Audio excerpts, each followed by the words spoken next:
like everyone to give a huge round of applause to Simon. Thank you very much. Thank you. We're still morning? Yes. Good morning, afternoon, everybody. How you doing? Good. Are you enjoying this? Yes. Have you learnt a lot? Good. Excellent. I like that. I like that a lot. Right, just a little bit about me. I'm Simon Goody. I'm a little bit older than 30, but I'll come on to that in a minute. I'm a youth champion, national champion. I've got world titles. I'm a double Guinness World Record holder, and I'm an Olympian. What I'm here to talk to you about today is not about me, but about other things in life. For instance, it's not about how much you have, own, and earn. It is what you have left in life. And I'll come more onto that in a minute. So, what happens if you were actually very, very rich, but you didn't know that you were? Now, just think about that out in your mind. Now, I've got 24 years worth of financial experience, so it tells you that I'm a little bit older than 30, which means I started when I was about 12. I've got hundreds and hundreds of corporate clients and thousands of live residential and retail clients. We work in association with accountants and solicitors and IFAs, and we actually teach people how to do this, as in accountants, solicitors and IFAs, just as much as general parties like yourself. We are wholly independent. We specialise in tax planning and tax mitigation, which George has pointed out beforehand. I've spoken at numerous events around the UK. Christopher Howard, I don't know whether you've ever heard of Christopher Howard, at least one person. The S Group, which is Anthony Robbins, another one person at the back. Investment Mastery, I've been doing that since 2005. That's talking about foreign exchange, about investments, about property and various other things throughout the UK. I also do a bit of motivational speech, and I'm an angel funder, which basically means that I find money for people, for new starts and various other things. I'm also an artist, a writer, sports coach, and I've done a little bit of NLP practitioner, but that's just a different side of things. Right, I actually competed in 1988 in the Olympic Games. Now, there was 25 sports, and there was 8,391 competing athletes at that time.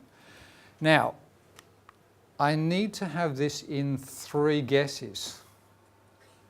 Right? What sport did I compete in? Badminton. No. Judo? What then? I've been flicked around. No, definitely not. One more guess. Come on, guys. What were these things? You're having a laugh. Sailing.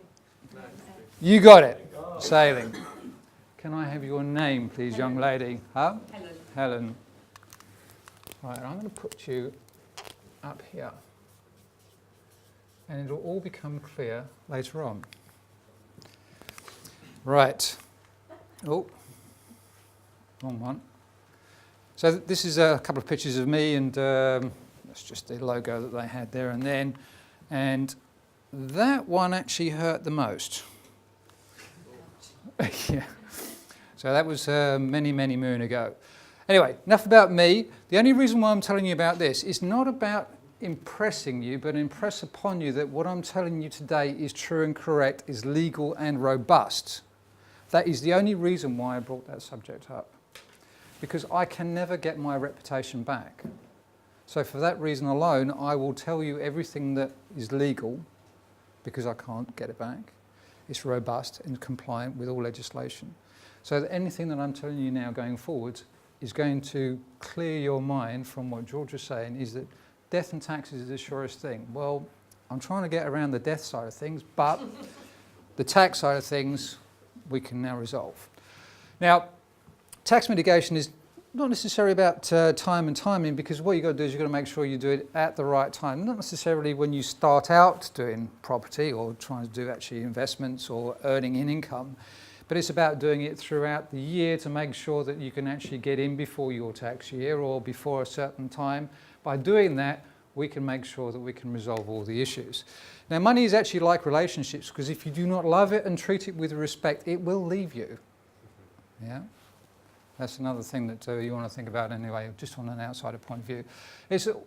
Today is all about participation.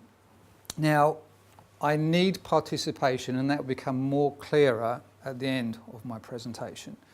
Now, it's not necessarily what you own and earn, it's what you control. It's like the Donald Trumps, the Richard Bransons, the Phil Greens. What they're doing is they actually own nothing but control everything. Does that make sense?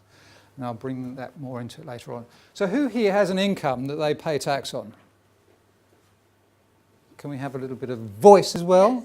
Yes. Yay, okay. Who owns property? Yes. Oh, yeah. Who has a pension? Is it doing well for you? No. Yeah, I thought so. Right, so basically anybody that has land, property, income, pension or an asset, see me afterwards. Right. Who here's planning a holiday? 3 people. Right. Now, let's have someone from the audience. I'll go ahead because I know your name already. Australia. Oh, well, you can ask where. No. Okay. Do you work during the day? Yes. How many hours a day do you work, please? Well, about 10 hours. 10 hours a day. Okay, so how many hours a day do you sleep? I sleep 7 to 8 hours. Okay, we've got 8 hours. So how many hours in a day? Ooh, don't know that one. So that leaves you with 6 hours, right? Where do you spend most of your money? Is it when you're asleep, when you're awake, or when you work? When I'm awake. Right, so it's going to be between those two. But chances are you're not really spending that much money when you're working. No. You're spending most of your money here. Now, we're all going to be planning for the longest holiday ever because you could actually be retired longer than you've ever been working. Now, if you think about it in a logical sense, when you retire, will you be working the same amount of hours? I hope not. Okay, so will you be sleeping any longer? I hope not. So if you're going to be sleeping around about the same amount of time, that leaves you got 16 hours, and we've already ascertained you're spending more money. So although you may not have a mortgage, your actual income needs to increase quite significantly because you have more time on your hands. So you'll be doing more things and spending more things.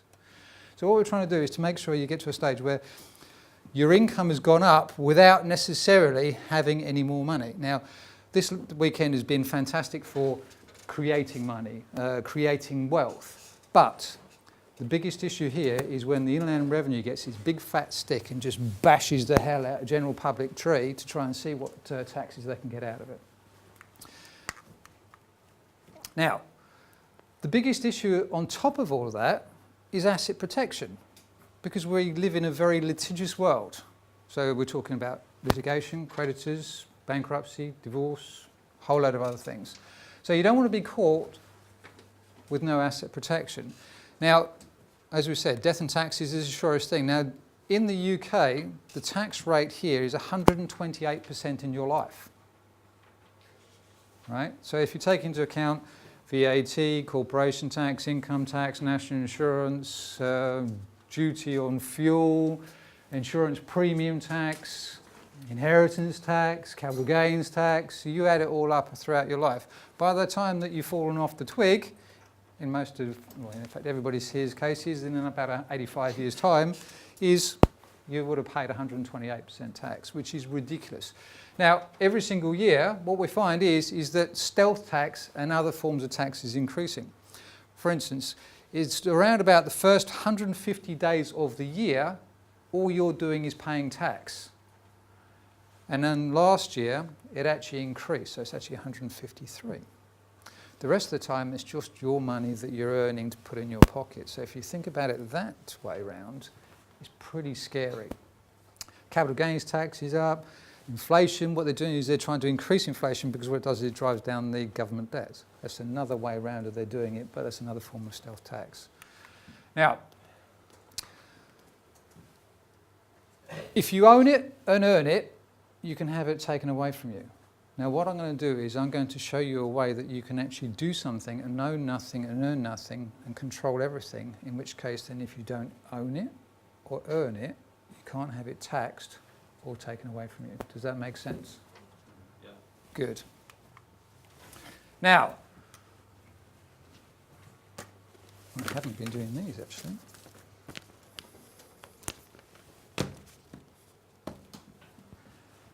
Can someone tell me what the highest capital gains tax rate is in the UK? 28%. In one. Very well done, sir. And what is your name? Will. Will. Okay, Will. You get a name on the board because you've been participating. Oh, yeah. my name should, I'm John. I'm ignoring you. Right. What's the highest income tax rate in the UK? 60. 60. Actually, you are incorrect, sir. And the reason being is actually 66.66%. Question. Because by the time you take into account, press the wrong button, your national insurance and you go over £100,000, what happens is that you lose your personal allowance 1 for 1, or 2 for 1. Which means that by the time you get to around about 113,000, you're paying 60-odd% tax. Who here would like to pay 60-odd% tax? And that's just a start. All right? Now, what is the most tax efficient country in the world? UK. Now, thanks to George, he did a bit of a spoiler alert on most of the stuff that I've been going through, which is a bit of a poo, but doesn't really matter because what I'm doing is I will be going through that anyway. It is actually the UK. Now, contrary to belief, because a lot of people, what I've just done is I've actually contradicted myself. Oh, great.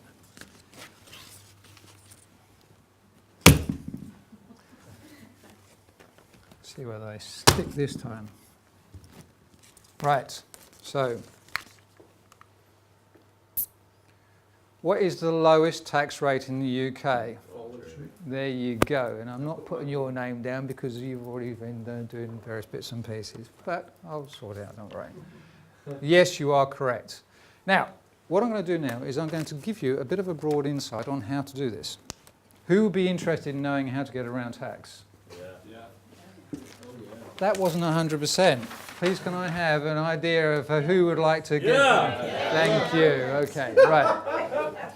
Now, most of the people here, I would say, are either self-employed, sole traders, limited liability partnerships, or maybe even limited companies. Am I correct? Yeah. Okay.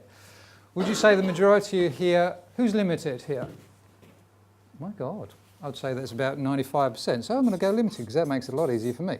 Right, so I'm going to use very, very easy figures here.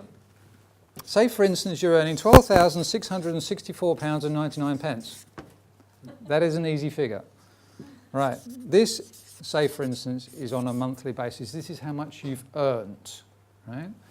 So what you're doing is you provide invoices for whatever you're doing. You're receiving rent on whatever you're achieving or whatever the sort of income rates that you're getting. So the trading receipts is basically invoices. So what you give the invoices, it goes into your company. From that company, then you are subject to corporation tax, call that 20%. Then depends on how you take your income, then you've got national insurance contributions, call it twice, because you've got personal and you've got company. Say 12, 13%, it's around about that sort of figure. What most people do is they take dividends, which is up to 38.1% tax. Or if you take another way, you've got income tax at 45%. So there's a hell of a lot of tax there going on for a limited company. Can you see that? I just want to move it around. Is that better for you? Income tax. Depends on how you actually take in your income, sir. Right, now, we'll take it as a one-person company, but it works out if you're 2 directors, whatever. You're allowed to earn £664.99, which is your personal allowance. That's how much you're allowed to earn before you start paying any tax and any national insurance. So you can take that out of the equation. Now you're also allowed business expenses. For instance, rent, rates, travel, phone, mobile, internet, usual stuff. So we'll just call that £2,000 for ease. That leaves you with £10,000 pre-tax profit. That is what you pay all this on. Now, what we would do is we would set up a trust.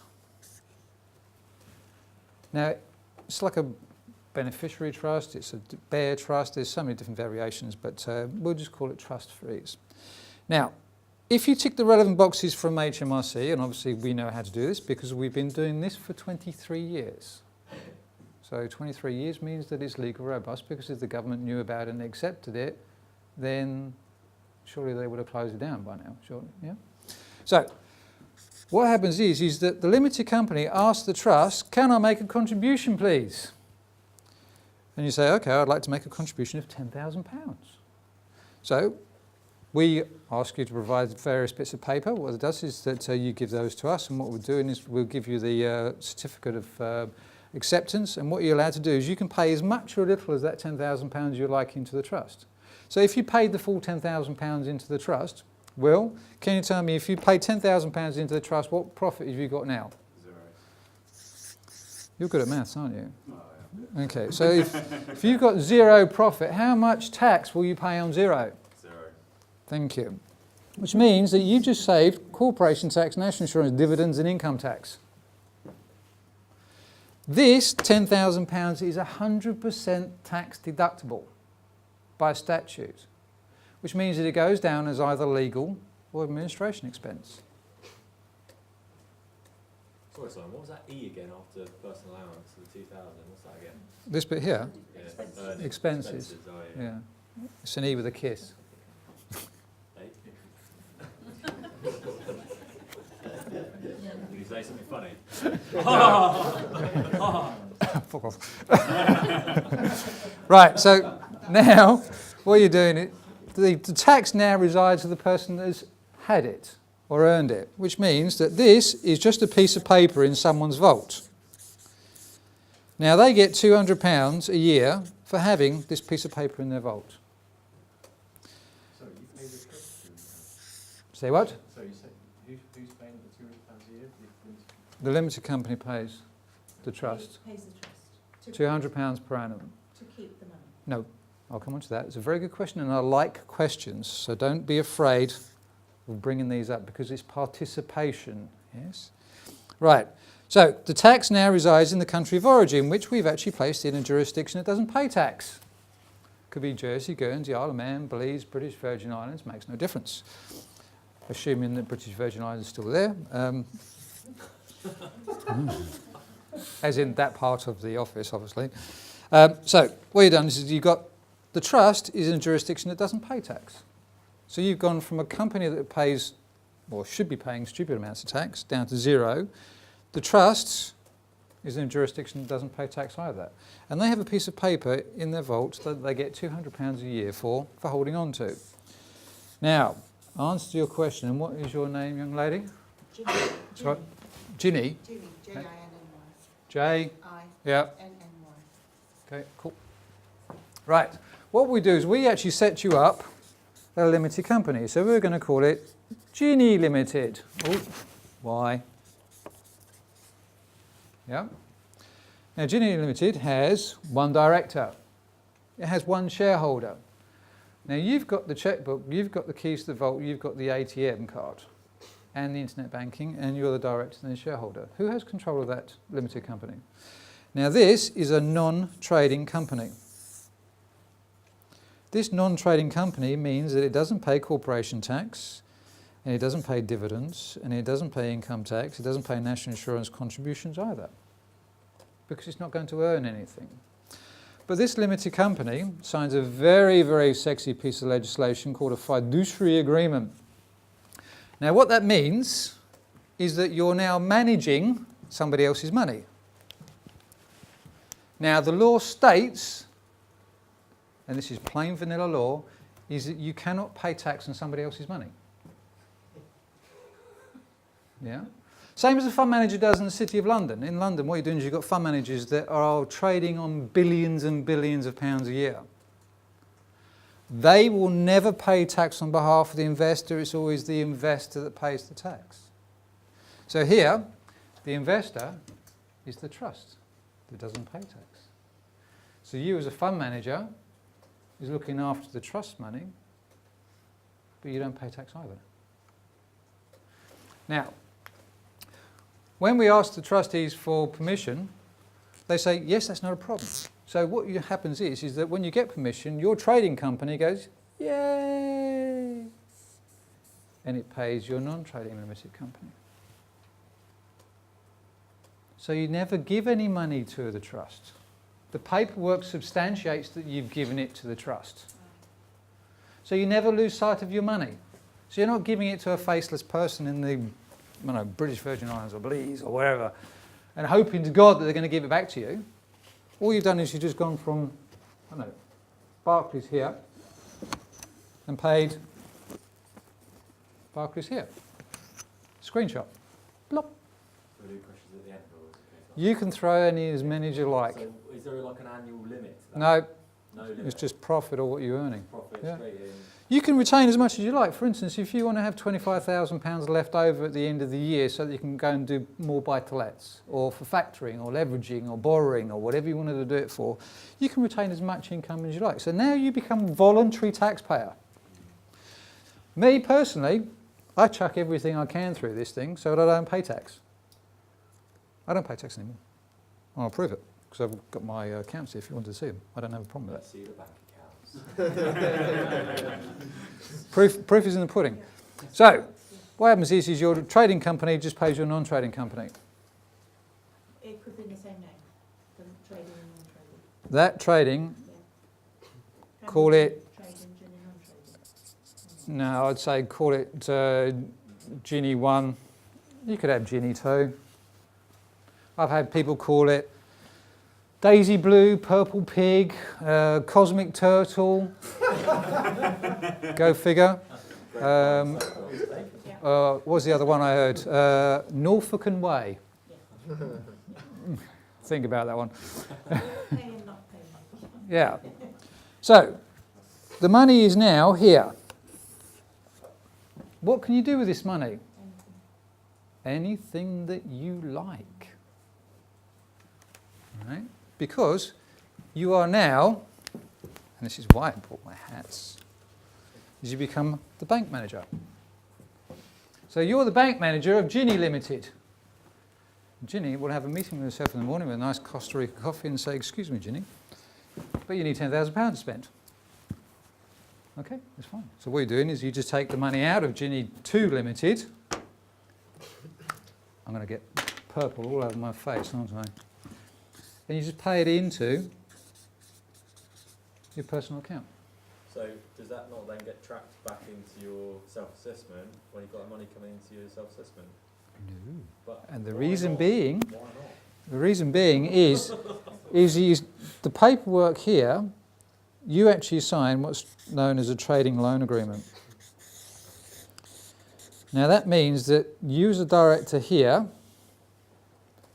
and this company here becomes a lender and a borrower. So you personally are a lender and borrower for the limited company's non-trading. Bits of paper coming Yeah. back. So by you paying £100 per month from your personal bank account into your limited company, you become a beneficiary of everything that's inside of here. Now, you would have learned over the last 2 days, today, yesterday, is that mortgages, credit cards, overdrafts, loans are not taxable. So all you're doing is you now become a creditor. Yes, sir. Do you have to repay the loan in monthly instalments, or? £100 per month, yes, Okay. irrespective of how much you borrow. Right. So if you borrowed £1 million, you pay £100. Right. Only If- 100 quid. Only £100. You It's the same £100 that keeps coming backwards and forwards. So what was the £200 a year figure? That's the trustee fees. Right, so there's two, Right, that's per annum. yeah, yeah, That's per month. yeah. right? So the £100 goes in, £100 comes out. Yeah. But that means that anything that's inside of here, you can take money out on a personal level, which is known as a fiduciary receipt arrangement, which is realistically like a fund manager giving an investor money and an investor money giving its fund manager back. If they're pound for pound, there's no tax, there's no nothing. If it's a loan, if it looks like a loan, smells like a loan, for instance, on the trading loan agreement, it has a rate of interest, 10% interest. It's dropped over a 5-year period, and you're paying £100 a month, which means, by res judicata, which means it's case law, is that you've ticked all the relevant boxes from HMRC, so if it looks like a loan, smells like a loan, it is a loan, which means it cannot be taxed. Also, when you want to say, for instance, you have to shut that company down for whatever reason, What, this one or this one? the second one. Why would you? That's your tax-free baby. I would say, for instance, what happens when you die? Right, this becomes a £1 share with a £1 value. So what we do is we set it up with 100 shares at 1p. So if anything happens to you in 85 years' time and you fall off the twig, then your beneficiary will receive 50 shares or 50p or 75 or a pound or whatever. There's no inheritance tax on a pound, irrespective of what's in it, because it's a non-trading company. So that means you just sorted out your inheritance tax. So all these have gone as well. Now, the other good thing is, which is a good point that you brought up on the loans, is that if you're repaying it, yes, you can do. You can repay as much as you like. I would say that is probably a good idea too every now and again, maybe on year 5. So what you're doing is if you owe yourself £10,000, what you do is you take £10,000 out, put it in your personal bank account, and what you're doing is you repay the £10,000. There you go, that loan's just now been repaid.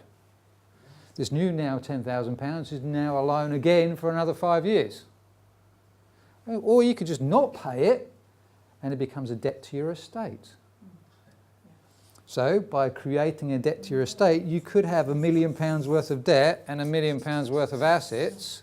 Oh look, you just got rid of your inheritance tax as well. Right, so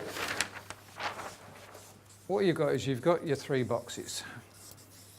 Now, I was talking about litigation, creditors, bankruptcy and divorce. Now, I've got a 17-year-old daughter. Love her to bits. What I've done is I've bought a house in my private management company's name, SG Limited. Who owns the house? Yeah, which has been bought on behalf of the trust, which doesn't pay tax. Right, which means I've got asset appreciation here. How much capital gains tax am I going to pay on that? Correct. So you've now got 0 tax on capital gains. So I can charge a rent if I wanted to give her a bit of life creation and understand the value of money. The rent will go into my private management company. No income tax. Which means if your limited company is receiving, say, rental income, or on an individual basis, call it self-employed, that means your rental income will go in there normally, and you've probably heard this time and time again over the last couple of days, Section 24. Boo. Well, guess what?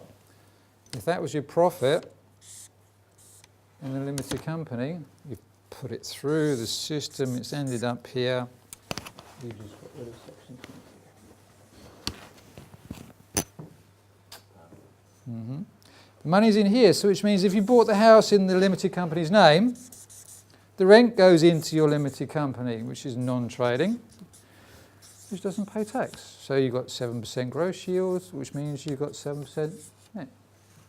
Is it non-trading? How, why, what was the question, sorry? You've got rental income coming in, but it's non-trading.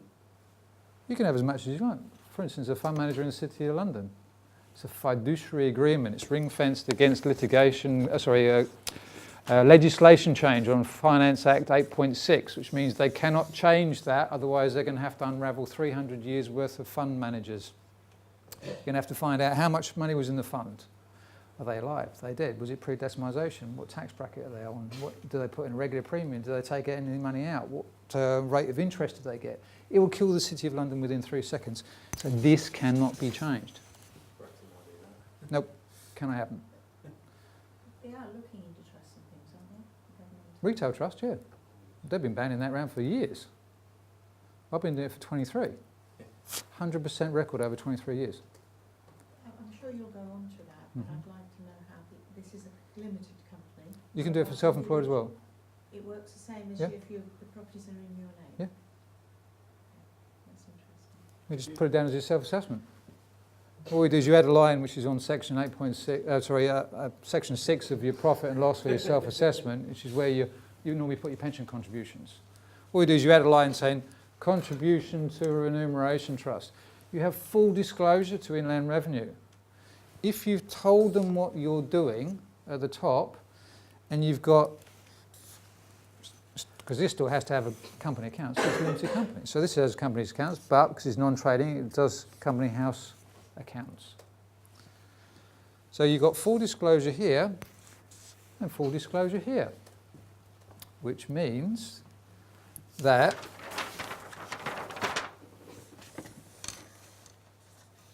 your income is doing this because you're no longer paying the tax. Your asset value is just going through the roof because you're not paying the tax. But it also means that as you've told them exactly what you're doing straight from the start, the Inland Revenue cannot tax you retrospectively because you've told them what you're doing. They've signed it off. They've known about it, accepted it for 23 years. Which means that they can't come after you for tax that you haven't paid. So of course this only works on assets you own, right? Wouldn't This work- is income. Yeah, it wouldn't work, but it would work on a strategy like rent to rent or anything, where you can control assets. Or not. Well, we can do it on options and various other bits and pieces. There are There's ways. individual cases. Yeah. What we'll do is I'll sit down with you or we'll go through things on a one-to-one basis because otherwise we could be here forever. Yeah, sure. Yeah? Mhm. So the point being is here I'm just giving you a broad brush stroke about how we can do these type of things, which means that all you're doing is you sit down with me afterwards or ask me questions. We can take your names and numbers, and what we're doing is we can see whether we can do this for you. One other question. The section 24 obviously started in April Yep. this year. So if we want to take advantage of this, or not Yep. advantage, whatever the right Yeah, yeah, word is, the next tax year is April. So Yes. we are placed at the right time to Oh, yeah. Because it's only Yeah, months away. yeah. So that, for instance, if this is the calendar year, if you've started doing this in month 11, Yeah. then what we're doing is we just do a tidy up process and get rid of all the profit that you've done for the last 11, make a contribution here, no profit, no tax. Okay. And if, yeah, okay. Which is why I was saying about timing, yeah? Yeah. We've got to know when your year end, where your company year end, your self-assessment is, so that what we're doing is we will do this to make sure that we're putting it into the relevant place at the relevant time. So what you got is you've got your income that does this and your asset because you're no longer paying tax. So you can either reinvest back into your own business, which means you're going to be growing bigger and quicker. This is also deemed as reasonable responsible tax planning by the Inland Revenue because it's a very, very good recruitment and a retention tool. For instance, Ginny, what sort of business are you into? I'm in property, but a lot of it is in Or sales or... not in sales. Okay. Now, the only reason why I'm saying is this, that I sat down with a guy yesterday and he was into sales. So what it does is that, I don't know, he had 2 directors, for example, for his limited company. This becomes a very good recruitment and retention tool because what it does is he can actually go out, find a very, very good salesperson. He can recruit them into his company. That person there now has an effective tax rate of 11% rather than 66.6% tax. That's a very good recruitment tool, right? The other thing, is that person going to ever leave you? Because he's never going to be able to find that person, or she's never going to find that sort of income levels again. Right? So it becomes a very, very good recruitment and retention tool. Right?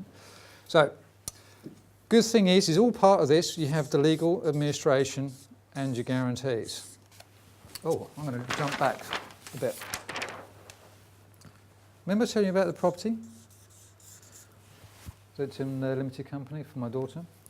Now, she's 17. I said when she's 35, she can have a boyfriend. You think I'm joking. Right. So, when she's 35 and she can have a boyfriend, she can live in it into the interim period. Right?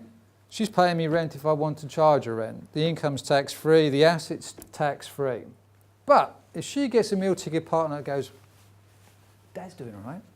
What I'm going to do is I'm going to park my butt here, give her the hey-ho, take half the house and car. Guess what? They can't because she doesn't own it. She's living in it. She's going to inherit the limited company. She's going to inherit £1. She can be a director and a shareholder of this company, which means that I can then create a new legacy going forwards. So when I'm no longer here, she will just manage the money on behalf of the trust exactly the same as what I was doing.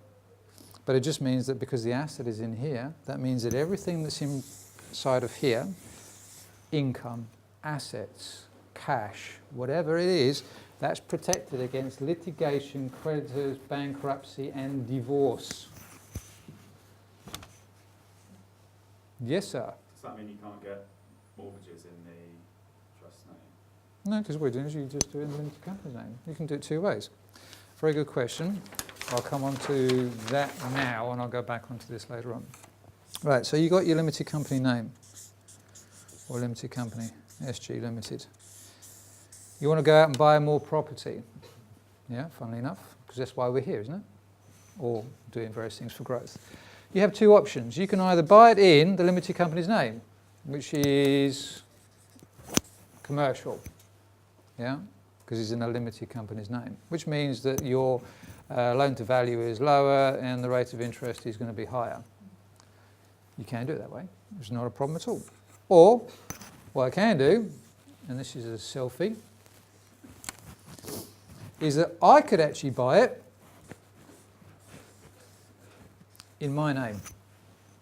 I can take the money out of here, put it in my own personal name, get a mortgage, and then do a lovely piece of documentation called a deed of adherence.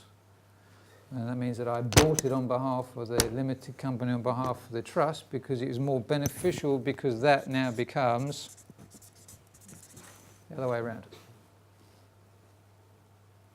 Case solved means that everything is exactly the same as what you were going to be doing and achieving beforehand. So you get to a stage where you actually physically own nothing, earn nothing. There's your control, which is protected against litigation, creditors, bankruptcy and divorce. Now, legal administration guarantees. On occasion, I'm not saying that it's every single time, but on the odd occasion, what happens is the Inland Revenue will go, excuse me, Goody, but what's one of these trusty things that you've got? Well, when I get one of those letters, or if I got one of those letters, what I do is I get it, I give it to the 15-man team in Glasgow. What they do is they scroll through legislation, case law, HMRC guidelines. They do a detailed response, they give it back to me, I sign it, give it to the Inland Revenue, and they go, oh crap, it's one of those. Because we've been doing it for 23 years. Right? 100% record over the 23 years. The administration side of things, that means that occasionally the Inland Revenue or the government tries to change legislation to try and get around things like this. It's called disguised remuneration. It's trying to disguise a loan as an income when you should have been taking it as an income. Well, we used to call the loans as a deep discounted loan, where you took money out, a loan is a loan, or rest of it. Instead of putting a sticky plaster over the name, what we do is we created a cure, which is now called a fiduciary receipt arrangement, which basically means that we got around the legislation change. The limited company, that's now known as a private management company, whereas in 1998 it used to be called a sub-trust.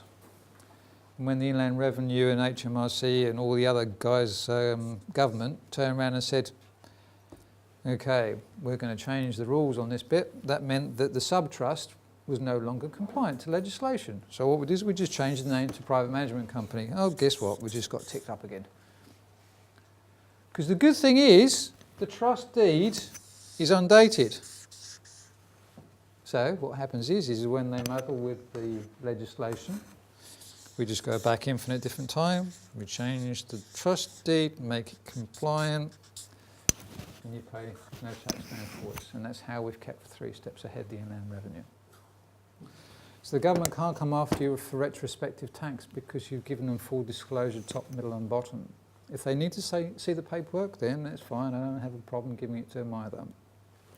So they can't come after you. We've just changed the trust deed, and all that happens is you just remain compliant.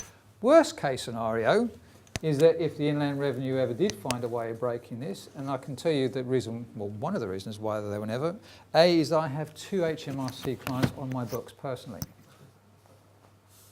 One's the Serious Fraud Office, and the other one was a pensions investigator.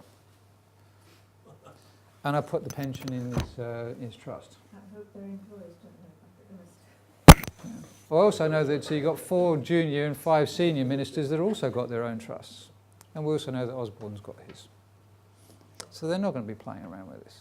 Well, they might tinker, but they know they can't get around it. So, worst case scenario is if the Inland Revenue or legislation did ever find a way of breaking this, then all that happens is you just draw a line in the sand and you pay the tax you should be doing going forwards, because they can't come after you retrospectively. You've told them exactly what you're doing. So the guarantees means that we've got a £2.5 million guarantee on each trust. So if ever did roll over, that will take you to at least first level tribunal anyway. So you've got a fighting fund straight away. So that way is that you know that you've got the guarantees, so it's not going to roll over. You've got 23-year track record, 100%. You've got the administration, you've got the guarantees, you're protected against litigation, creditors, bankruptcy and divorce, and you're not going to be paying any tax ever again. Who's happy about that? Right. That's income. Right. Now, this will spin you. We're here because we're talking about property and assets and growing assets and property. Right, so if we just use easy figures, we have value, mortgage, equity. Value goes up, which means your equity will be exactly the same. Your mortgage is pretty much stagnant because the majority of it is interest only. Does that make sense? Good. Can we have a little bit more participation, please? Right. Value. Let's call it 1 million. Mortgage, 800,000. That leaves you with £200,000 worth of equity. Now, you may or may not know, but the mortgage is known as the legal interest. The equity is also known as the beneficial interest. Right, now, own and earn. What we do is we change the environment of who owns and earns. We've changed the environment of who's earned your money. We're now going to change the environment to who owns your asset. So, you may recognise this as a trust. Different part of legislation, different trust. But it's a piece of paper in someone's vault that's in a jurisdiction that doesn't pay tax, which they get 200 quid a year for. Do you recognise this already? Right, now, all that happens is you give away the beneficial rights to your equity, which means if you've given away your beneficial rights to the equity, you no longer have any capital gains tax or inheritance tax. It's like putting it into a pension, giving it to charity, something like that, right? I was just asking you to give the beneficial interest. That's right, coming on to that, you're 2 steps ahead of me, and thank you very much. Don't worry, I love questions. Right, so what happens is that we swap £200,000 worth of equity for 200,000 shares in Trust Limited. Because this is a commercial transaction, £1 for £1, guess what? There's no tax on pound, converting £1 for £1, which means that there's no stamp duty and there's no capital gains tax by swapping 200,000 equity for 200,000 shares. This limited company gives it to the trusts, and what happens is the trusts gives 100% access and 100% control for the 200 quid a year to Ginny Limited. So Ginny Limited now has 200,000 shares in it, which means you personally don't have any equity, which means you can't have it taken away from litigation, bankruptcy, creditors, divorce. It also means that as long as you do it before exchange of contracts, that means that you can actually stick it in and get around capital gains tax if you're flipping a deal. Sorry, this is when you're buying, yeah. Buying, yeah, or selling. So what? Because like you're buying it with, you've got a mortgage. The banks, or you know, their pages and pages of terms and conditions don't stop you from setting anything like this up. Nope. Because the legal interest, they don't have to know about it. You haven't changed the name on the deed, the mortgage, or anything. All you've done is turn around and say, I don't want to benefit from the equity anymore. I've given that away. If you guys here have 50% ownership of a property as a 50-50 split, whether it be tenancy commons or joint tenancy, don't care. Point being is that you could give away your 50%, and if you didn't, then you'd have to pay tax on his 50% and not yours. You don't have to tell him. Right? The legal interest is still exactly the same. Nothing's changed. All you've done is you've given away the beneficial rights to the income or the equity, which means that now Ginny Limited has now got 200,000 shares. So when you've sold the deal or you're no longer here anymore, that gets converted back to pounds. So if it's now 400, Ginny Limited has got £400,000 in it, which means that you're managing somebody else's money, which means that you cannot pay tax on somebody else's money. So you've got around your capital gains tax and then your inheritance tax.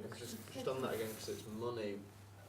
Like, how are you moving the money? Because there's no, you can't get at the equity, can you? Because it's just Yes. a figure. The equity is still exactly the same. All you've done is you're saying, I don't want to benefit from it. So what you're doing is if you remortgage, which I think where you're coming on to, is that you remortgage, all that happens is this just goes up or down. Right. Yeah? Because you're still the director here, right? You still own it. The mortgage still has the legal interest on it. What I'm saying is, to begin with, it's just paper moving. There's no actual money moving, Nope. is there? Nope. Right. Does your lender need to know Nope. about this? No. Nope. And so the new borrowing would be under Ginny Limited, or do I do it No. under the original? Original. Exactly the same as it was before. Is there something else about if you do it before you purchase any property? What is that? Well, it's normally when you sell, because when you sell an asset, then you're subject to capital gains tax unless it's your main home, Yeah. right? So as long as you back it into the trust before exchange, there is no capital gains tax. And literally, if you're on desktop, sign along, job done. And this No work- inheritance tax. This works for like developers selling sites and stuff like that. Can work exactly the same. Yeah. I did one for a land deal. Someone actually had £1 million land deal, and they were just about, I think it was what, it was like 400, 500 properties they were going to do build on it. Just about get planning permission. You back the whole lot in, pay the fees and everything on the million. Now worth 10. He just paid the fees on the one, not the 10. That means that he can keep, retain, sell, do whatever he wants. That now has it. And he can actually do whatever he wants. Yes, sir. The controlling ownership within Ginny Limited 2, Yes. that's just like saying that's like another sort of contract between the trust and Yeah, it's just paperwork.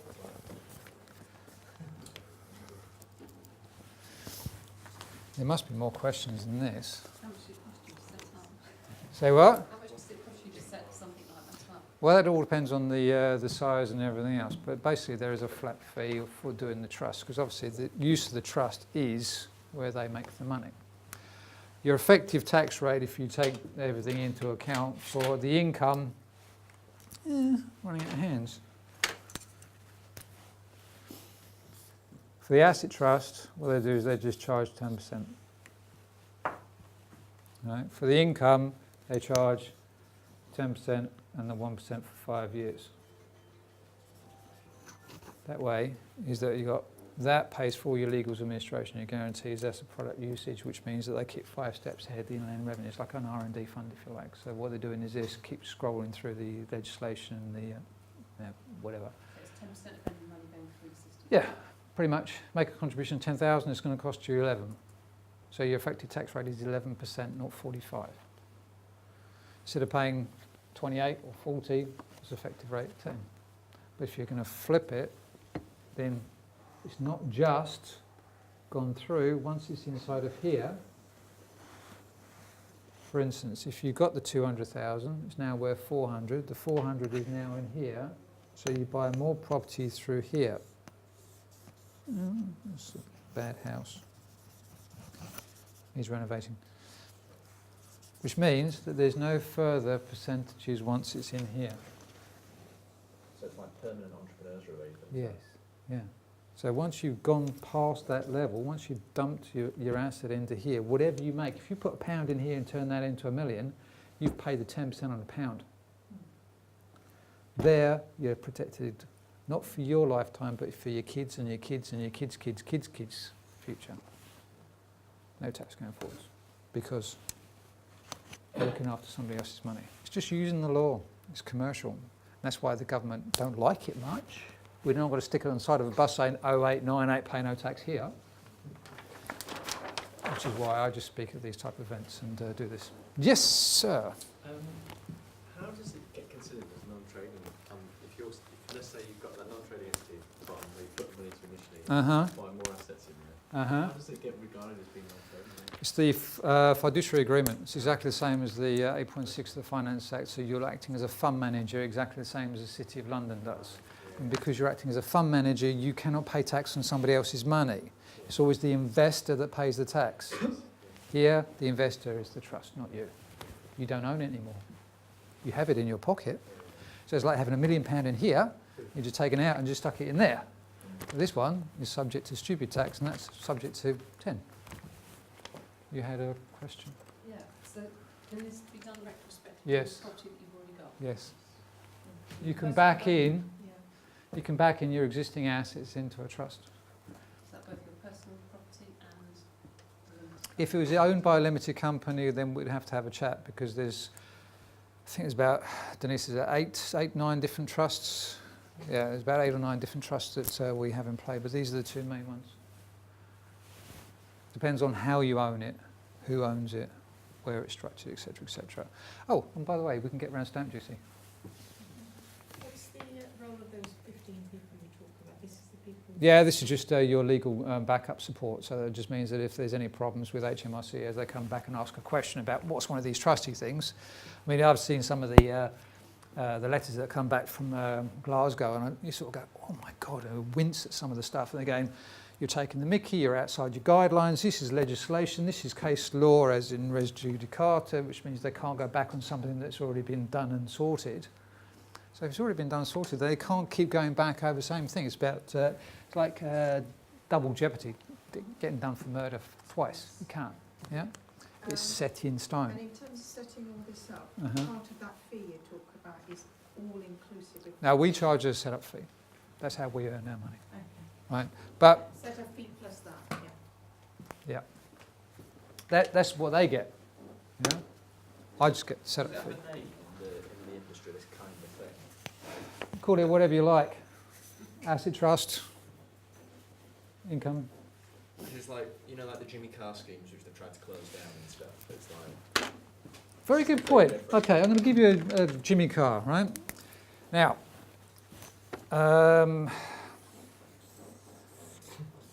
Jimmy Carr earns money, sticks it in, can't remember who it was, call it Seychelles. So he put his money in there. What they did is they gave him back loans and expenses. He has currency issue, going offshore, coming back onshore. Also, he's got a huge issue about giving somebody else his money and hope to God that they're going to give it back, even though he may be a blind director of a limited company. Here, if he did it this way, all he's done is he's just paid his own limited company, which he's a director of, that he's the shareholder of, that he's got the ATM in the bank and the internet banking. Yes, sir. I was just going to say, because the trust in the middle part, the way you're describing it, Mm-hmm.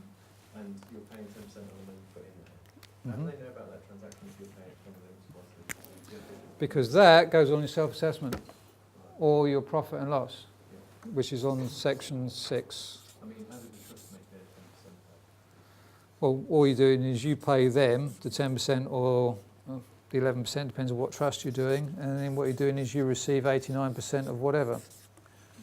So you get your authorisation certificate after asking them for permission, and they turn around and say, okay, you give us X and you pay X there. So part of the pay, we repopulate everything for you. So you tell us how much you want to contribute, and we'll give you the paperwork that does this, that you, all you're doing is, that goes there. We don't see the money, you just go plop, plop. And then if you've got Barclays with your own personal account, then you can take it out on the third step. It just goes screenshot, screenshot, screenshot. It's back into your own personal account, tax-free. Because there's lots of schemes like this, and obviously Jimmy Carr got the wrong advice. But No, Jimmy Carr was legal. They don't like it because what they're doing is they're putting it offshore, which means that if you're putting it offshore, it's deemed as you're trying to hide it. So this isn't offshore.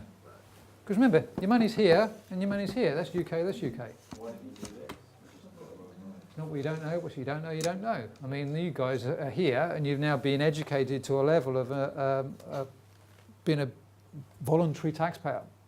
I mean, I've done this, try getting into footballers and various other, they've got loads of agents, but they are blood-sucking vampires. They're even worse than solicitors. Unless it's a big fat chunk for them, then they won't do anything for us, which is why the likes of Take That and all the rest of it, they just did the film partnership schemes and various other things, which is the enterprise initiative schemes that the government keeping changing the rules because it's a completely different side. This is commercial. It's using company law. Because it's company law and commercial, that means that the contributions that you personally are making will be detrimental to businesses in the UK. Can't be changed. The government will never be cheeky enough to go to a jurisdiction that doesn't pay tax. That's like going to Monaco and saying, excuse me, can we have some tax? We don't pay it. Yeah? The private management company is ring-fenced against legislation change on 8.6 of the Finance Act, which can't be changed. And the fiduciary receipt arrangement that you take out is just like a stockbroker lending money to the investor, or an investor money giving it back to the stockbroker. You wonder why people have made mistakes, now, because you've had Education. Cameron and his dad, they did all this. So why did they not know about it? He came from a business Yeah, background. you think they would have heard of them. Well, there's only about 23 of me in the country. Clones, sort of. Yeah. I'm number 2. I'm fatally flawed, put it this way. So we've got no income tax, no inheritance tax, no capital gains tax, no corporation tax, no stamp duty. We've got asset protection, got over 23 years worth of experience. No one's paid a bean worth of tax. There's over 20, I actually think it's now 30 billion pounds worth of money and assets have been ring-fenced against all this type of stuff. And all assets and income stays onshore. Nothing goes offshore, no currency issues, you're in control because you just put it from the left-hand pocket into your right-hand pocket. Companies can use it, sole traders can use it, it's tax deductible, is 100% on the contributions. What else we got here? Client manages his own funds from your own private management company, funds stay in the UK, inheritance tax deduction, which is where you came up earlier on, and asset protection, and there's no tax on the fiduciary receipt arrangement with full disclosure to HMRC. So, why don't people, or some people, and I'd say about 99% of all people that I actually speak to do this? Why wouldn't they do this? The reason being is fear or reprisal from Inland Revenue. So, why doesn't my accountant know about this? There's 2 reasons why. Is because you have, I think it's called the Justice Silver case. I don't think that's actually spelt correctly, but I can give you the information if required. What that meant was, as an accountant, provided specialist tax advice to solve somebody's capital gains tax issue for around about £760,000. Fatally flawed, for whatever reason, basically failed. The client sued the accountant for 760,000 plus fees, which I think took it out to about 1.2 million. that client compromised, or his accountant compromised his PI insurance because it's now set in stone on case law saying that unless you're a specialist in tax advice, you can't give specialist tax advice. Accountants are now scared. Then you had another one, which is, I think it's 2013, might be in 2015, which is the Harbin Barker case, which basically means that you've got a case where an accountant knew about a structure that worked, didn't tell the client. The client found out that he knew about a structure that worked, sued the accountant and won. So now accountants are very, very scared, because if they know about a product and don't tell about it, or they don't know about a product and don't tell about it, then their PO is compromised both ways. So they're like a deer in headlights. What they're doing is they just don't do it. They're not proactive. They're being accountants. What they're doing, there are no accountants in here. Basically what you're doing is you give them a bag worth of receipts. What they're doing is they go, thank you for my 350 quid. They give it a person back to them. When they give them £10 an hour, go, yeah, right, well, going to lunch. And they just do the number crunching, stick it on the website, press the buttons, job done, gone. That's pretty much what they do. There's a lot more to it than that, but... Could it be that some don't want to do it? Correct. Yeah. And they know about it, but they Well, yeah, maybe. 'Cause I Yeah. think that's, I mean, people won't talk about it. Yeah. Bit like Fight Club. What's your relationship and the structure with your close relationships in Scottish Guard when you're looking into the case law all the time, rather than... Yeah. Literally what happens is, necessary? yeah, if he comes in, what we're doing is we just send them an email, and we just copy it all in, and what they're doing is they just scroll through the history and legislation and case law, etc., and give a detailed response back. You just sign it, and you either work with the accountant or personally, and just the problem goes away. And is there a cost involved? No, because that's all part of the fees. Is that part of your organisation? Or is Yeah, it- I mean, we work with them and all the rest. There's about 4 companies that are all part of it, as in the legal and everybody else. So you've got inherently, you've got London and Glasgow, and you've got us, and you've got a few other parties as well. Why doesn't everybody do it? Well, in the days, if you don't know about it, you can't do something about it you don't know. And that's why we're here. And again, obviously, if you've got HMRC questions, then you've got the legal backup and the admin and the support and the guarantees. So, what's next? Well, you've got asset protection, you've got tax mitigation. We can actually work with you quite closely and reduce your outlays, whether it be working with the IFAs to help you out to reducing mortgage rates down. But I'm sure that you guys have been clever enough, because otherwise you wouldn't be here doing that anyway. We work with follow-ups, PI insurance guarantees. We're 100% record over that term, and it's accepted and recognised by HMRC and the House of Lords. So total savings and wealth creation to you guys pretty much is unlimited, because if you should have paid £20,000 in corporation tax and now you've put that back in your pocket, what could you do with £20,000? More options? More serviced accommodation? Deposit for another house? Refurb? The list goes on and on and on. I mean, this just brings everything. So, bringing things to a close, I'm not going to charge you a thing for sitting down with me and have a chat. Obviously, if you do a trust, then obviously there's going to be a setup cost, and we can take credit card, which means that you can just drop it over, and then any gain that you make on that, what it does is it comes back and you actually haven't done it. You're just servicing that debt. And any of the setup and everything else, we can actually show you how to actually get it tax-free. It comes off your tax bill. We don't have a tax bill.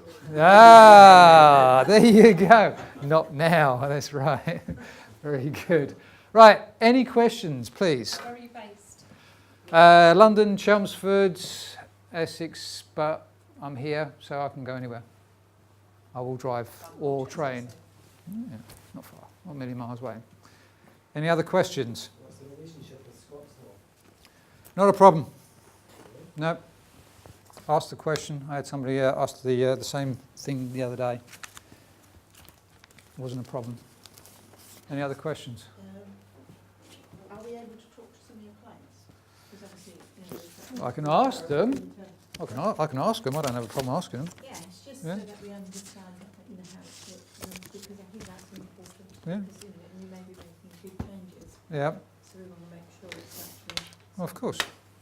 I don't have a problem with that. Any other questions? Does it work for investments? So if you invest in other things and then you get the interest back, can you use this system? Yes. Yeah. Whether you do top, middle or bottom makes no difference. What we do is you just ask the question, and what we're doing is we guide you accordingly. What's in the envelope? Right. Can I have that? Okay, well, we have 3 names up here. Right, I might do a 4th, but if those people that are on that and you, sir, come up, Dominic, and what you're doing is you can pick any of these. All right, I'll sort yours out, don't worry. Right, now, I told you, sorry, you can go back and sit back down again. I explained when I first started, participation is absolutely everything and key to anything that you do, including being at this event. Now, what you guys have just proven that in life, you are shown direction. You are shown opportunities, right? And things that can bring opportunity to your life. Now, if you want to open up those envelopes, I can't remember which is which, but Ginny, what have you got?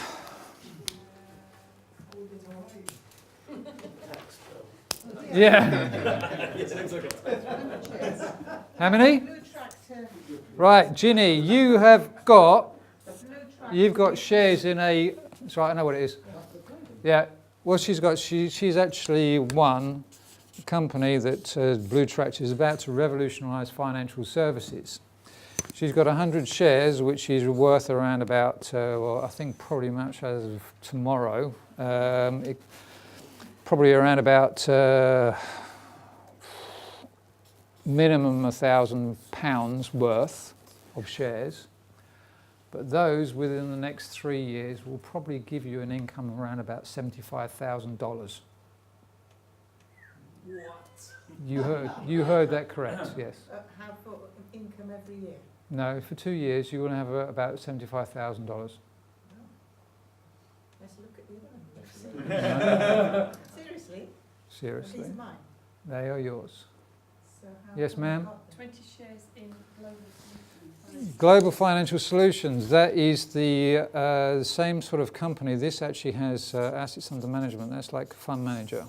They get dollars for having money in their pot, basket fund. This has the model which helps all of this. Those 20 shares, that's worth, think of, how much did you say there's worth on there? There's 1,100,000. No. No, it does. Right. 1,100. £1,100, that's what it's worth at the moment. But within about 2 or 3 years, that'll probably be worth about £120,000. But that's going to give you an income for life on around about $8,000 for life Well, every year? every year. What? They were there. Who got the other? Me. I've got a voucher, 50% off the setup of the trust. There we go. So, point being is that you guys have proved the fact is that if you ask the right questions, you look at the arrows that we've been presented over this weekend, take opportunity and get off your butt and do something, you're actually presented with some huge opportunity. Well, I thank you very, very much, guys. I much appreciate it. I lost my little thingy bob here. There's our details. Denise is at the back to take information. I'm here to answer any questions. Feel free. I'm here probably for another an hour, 2 hours, but you can always contact me via phone, email, Skype, whatever necessary. Thanks very much, guys. Wow.